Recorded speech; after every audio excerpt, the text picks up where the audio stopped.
അതെ, നമുക്കൊരു യാത്ര പോവാട്ടാ. പോണത് നമ്മൾ കർമ്മ റോഡ് വഴി കൊല്ലമ്പടി എത്തിയിട്ടുണ്ടേ. കൊല്ലമ്പടിയിൽ ആകെ റോഡ് നാശമായി കിടക്കുകയാണ്, പക്ഷെ അതൊന്നും കുഴപ്പമില്ല. ഞങ്ങൾ രണ്ടാളും കൂടി പോണ യാത്രകളൊക്കെ ഞങ്ങൾ അത്യാവശ്യം ആസ്വദിച്ചിട്ടാണ് ഓടിക്കുക. രണ്ടാൾക്കും അത് ഇഷ്ടമാണ്.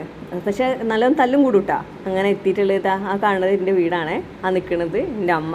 അപ്പം ഞങ്ങൾ വരുന്ന അമ്മയ്ക്ക് അറിയില്ലായിരുന്നു. അപ്പം അതിന് ഞങ്ങളോട് ഇങ്ങനെ ചീത്ത പറഞ്ഞുകൊണ്ട് നിൽക്കുക, എന്നോട് പറഞ്ഞിട്ട് വന്നൂടെ പറഞ്ഞിട്ട്. ഇതാണ് എൻ്റെ ചെറിയൊരു വീട് കേട്ടോ. ഞാൻ കാണുന്നത് എന്നെ കൊണ്ട് പറ്റുന്ന പോലെ എൻ്റെ വീട് ഞാൻ ചിത്രം വരച്ച് അലമ്പാക്കിയതാണ്. ശരിക്കും ഇന്ന് എന്തിനാണ് വന്നതെന്ന് വെച്ചാൽ ഷീജേച്ചിയുടെ കുറച്ച് ഡ്രസ്സൊക്കെ അടിക്കാനുണ്ടായിരുന്നു. അപ്പോൾ അത് കുറേ ദിവസമായി എൻ്റെ അടുത്ത് തന്നിട്ട് അമ്മയ്ക്ക് കൊടുക്കുക, അളവ് കൊടുക്കുക എന്നൊക്കെ പറഞ്ഞിട്ട്. പക്ഷെ ഞാൻ എന്നും മറക്കും. അപ്പോൾ ഇന്ന് എന്നെ പിടിയാലേച്ച് കൂട്ടിയിട്ട് വന്നതാ അമ്മയുടെ അടുത്ത് അത് കൊടുക്കാൻ.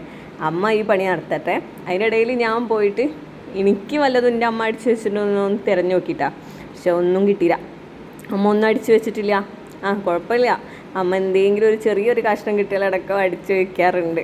ഇപ്പം ഞാൻ ഇട്ടിട്ടുള്ള ഡ്രസ്സും അങ്ങനെ കേട്ടാ. എൻ്റെ പോലെ തന്നെ ടൈലർമാരും മക്കൾ ഉണ്ടെങ്കിൽ വീഡിയോയ്ക്ക് കമൻറ്റ് ചെയ്യണം കേട്ടോ. നമുക്ക് കിട്ടുന്ന ഭാഗ്യമുണ്ടല്ലോ, ഒന്നൊന്നര ഭാഗ്യമാണ്. കാശ് കൊടുത്ത് പുറത്ത് അടുപ്പിക്കണ്ട. പിന്നെ ഞങ്ങൾ അവിടുന്ന് കുറച്ച് നേരം അമ്മനോട് സംസാരിച്ച് എല്ലാം ഇറങ്ങിയിട്ട് രണ്ടാൾക്കും വീട്ടിൽ പോകണമായിരുന്നു.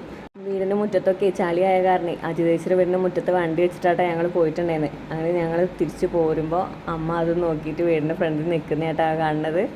അങ്ങനെ വീഡിയോ അവസാനിക്കുകയാണ്. അപ്പോൾ ഇനിയും നല്ല വീഡിയോകളൊക്കെ ആയിട്ട് ഞാൻ ഇനിയും വരും. അപ്പോൾ എല്ലാവരും സപ്പോർട്ട് ചെയ്യുക, സബ്സ്ക്രൈബ് ചെയ്യുക.